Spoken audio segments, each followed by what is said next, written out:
श्री सद्गुरु महाराज की जय।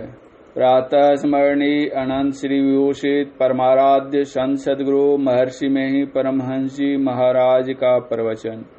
नीचे गिरने की ओर मत जाओ। प्यारे लोगों, आप लोगों को पहले से मालूम है कि इस सत्संग से ईश्वर भक्ति का प्रचार होता है। ईश्वर की भक्ति इसलिए कि संतों को विश्वास हुआ कि ईश्वर की भक्ति से सब दुख छूटते हैं, आवागमन छूट जाता है। ईश्वर भक्ति के लिए यह भी समझना चाहिए कि आप संसार में किसके दबाव में हैं, किसके दबाव से कष्ट होता है। रामचरितमानस में लिखा है, व्यापी रहेउ संसार मह, माया कटक प्रचंड, सेनापति कामादि भट्ट, दंभ कपट पाखंड। अर्थात माया की भयानक सेना संसार में फैली हुई है। उनके सेनापति काम क्रोधादि हैं और दंभ कपट पाखंड आदि योद्धा हैं। इनके ही दबाव में सभी लोग पड़े हैं, चाहे वे विद्वान हो, अनपढ़ हो, इस देश के हों, दूसरे देश के हों, वैज्ञानिक हों व कोई हो। यहाँ तक कि देवता भी इस दबाव में हैं। इसलिए उनकी शरण लो जो इनको अपने वश में किए हैं।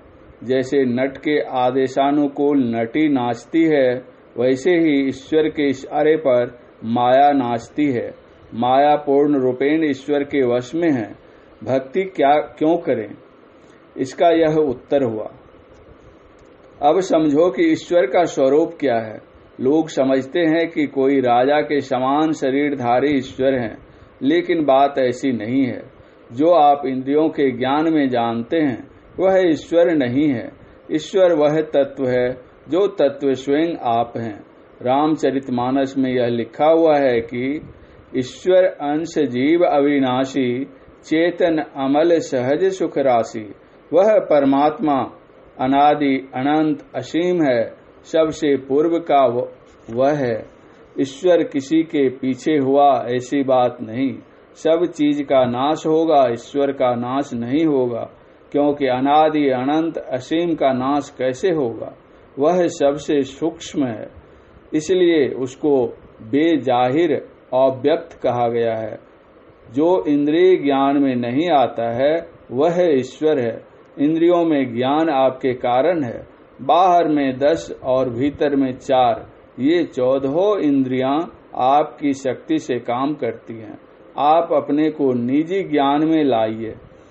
आप अपना मेल इंद्रियों से छुड़ा लेंगे, तब निजी ज्ञान में होंगे। निजी ज्ञान में जो पहचान में आवे वह ईश्वर है। इंद्रिय ज्ञान में जो आवे वह माया है। गौ गोचर जह लगी मन जाई, सो सब माया जानहु भाई। जैसे 4 रंग वाले 5 पहल वाली लालटेन के भीतर एक मोमबत्ती जला दीजिए तो शीशे के रंग के अनुरूप उसकी रोशनी बाहर निकलेगी।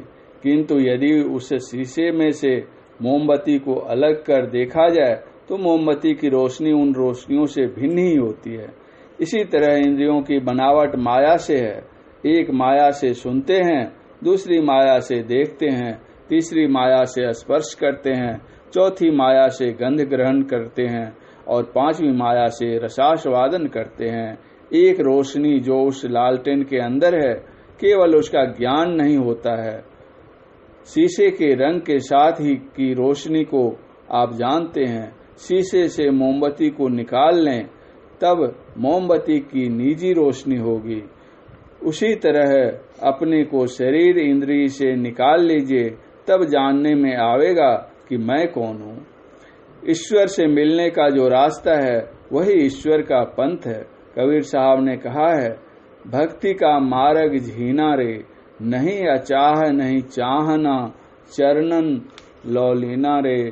साधुन के सत्संग में रहे, निशी दिन भीना रे। शब्द में सूरत ऐसे बसे, जैसे जल मीना रे। मान मणि को यों तजे, जस तेली पीना रे। दया क्षमा संतोष गही, रहे अति अधीना रे। परमारथ में देत सिर, कछु विलम न कीना रे। कहे कबीर मत भक्ति का, प्रगट कह दीना रे।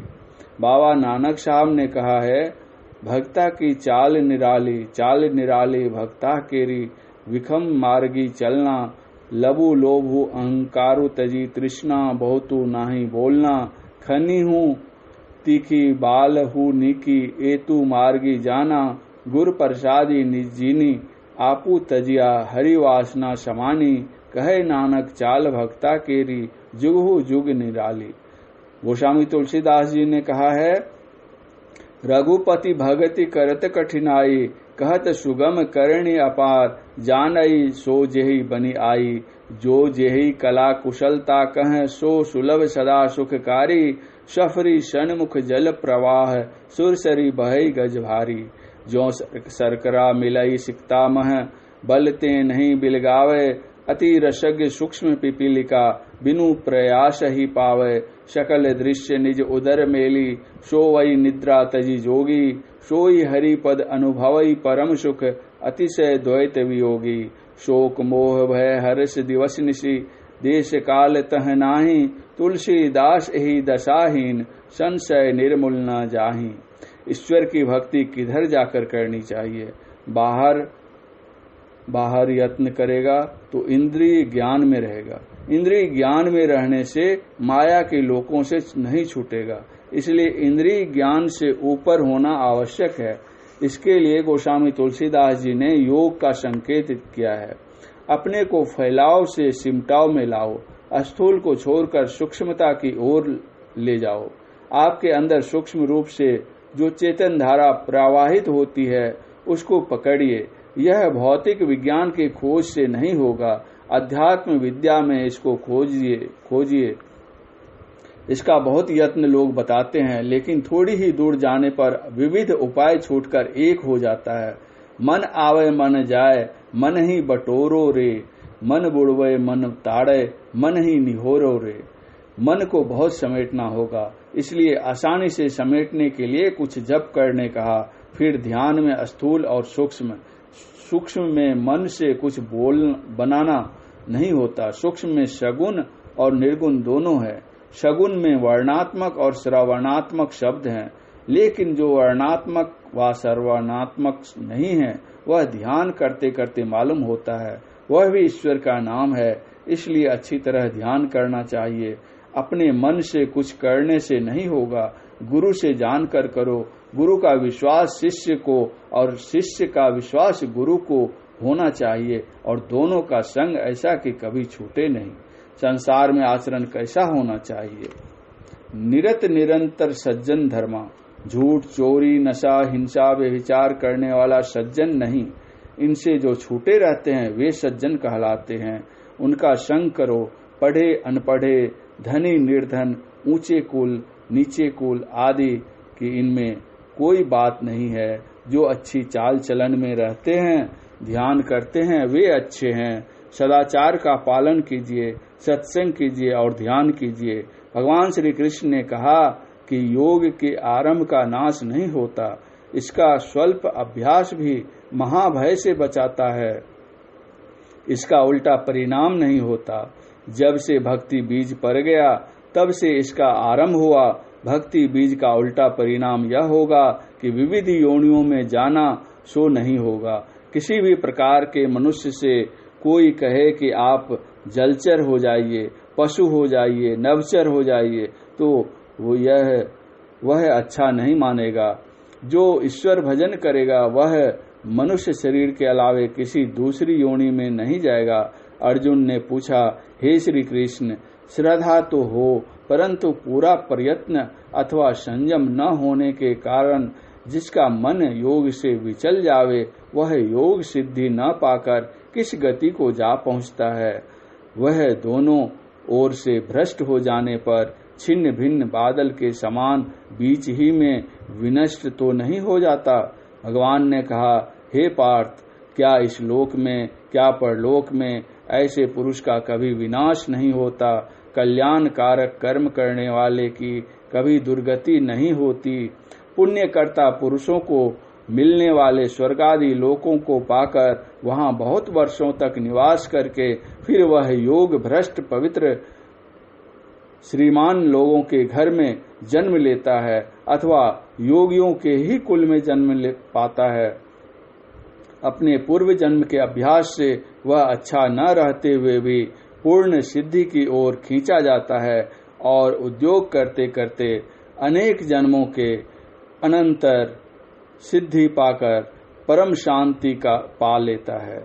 जो थोड़ा थोड़ा भी भजन करता है वह कभी मनुष्य शरीर से नहीं गिरेगा, उसका संस्कार दिन दिन बढ़ेगा। दिन दिन बढ़त सवाई, राम धन कभू न लागत काई। भक्ति बीज पलटे नहीं, आय परे जो चोल, कंचन जो विष्टा परे, घटे न ताको मोल। भक्ति बीज बिन से नहीं, जो जुग जाय अनंत, ऊंच नीच घर जन्म ले तऊ संत को संत। स्वपच, नाभा, रविदास, इन लोगों को लोग जानते हैं, लेकिन ये लोग कितने बड़े हुए। नाभा जी को गरीबी के कारण उनके माता पिता ने फेंक दिया था। महात्मा श्री अग्र हरिदास जी ने उनको पाला पोसा। किसी अधिक निकृष्ट कर्म में फंस जाने के कारण वे योग भ्रष्ट हुए। योग भ्रष्ट होने ही के कारण नीच कुल में जन्म लिए, नहीं तो सूरदास, तुलसीदास जी की तरह ऊंचे कुल में ही जन्म लेते। किसी भी कुल में जन्म हो बड़ा भाग्य है। जो पूर्व अर्जित योग का संस्कार मिले और बड़े भाग मानुष तनु पावा, यह तो है ही है। प्रत्येक दिन भजन करो, नीचे गिरने की ओर मत जाओ। यदि नीचे गिरने की ओर मन जाए तो उससे बचो। थोड़ा थोड़ा साधन भजन नित्य करो, होते होते पूर्ण होगा। यह भक्ति ऐसी नहीं कि घर बार छोड़ो, नदी तीर जाओ या पहाड़ की गुफा में जाओ, बाल बच्चे के साथ रहो, ईश्वर भजन करो, पूर्ण होगे। इसका नमूना संतों ने दिया है। यह ईश्वर भक्ति का थोड़ा सा संदेश आप लोगों को दिया, विस्तार बहुत है। परम पूज्य गुरुदेव का यह प्रवचन संत मत सत्संग मंदिर सिकलीगढ़ धाराड़ा पूर्णिया में 5 फरवरी 1967 ईस्वी को हुआ था। श्री सद्गुरु महाराज की जय।